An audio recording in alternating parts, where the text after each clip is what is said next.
সাপের কথা জানবো যে কিনা হজরত মুসা আলাইহিসসালামের যুগে জন্মগ্রহণ করেছিল এবং প্রায় 2000 বছর হায়াত পেয়ে বিশ্বনবী হজরত মুহাম্মদ সাল্লাল্লাহু আলাইহিসসালামের যুগে এসে সে মৃত্যুবরণ করে। অনেক যুগ আগের কথা, মিশরের প্রাচীন ভূমিতে নবী মুসা আলাইহিসসালাম মহান আল্লাহ রাব্বুল আলামিনের বাণী পৌঁছে দিচ্ছিলেন তার কওমের মাঝে।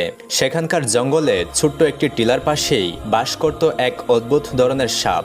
সাপটি দেখতে অন্যান্য সাধারণ সাপের মতোই ছিল, কিন্তু তার ভেতরে অদ্ভুত এক চেতনা কাজ করত।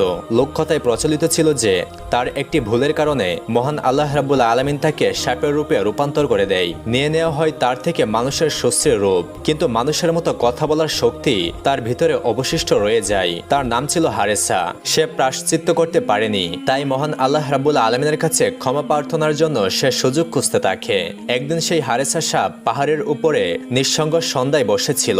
হঠাৎ করে সে আকাশ থেকে একটি উজ্জ্বল আলো দেখতে পায়। প্রথম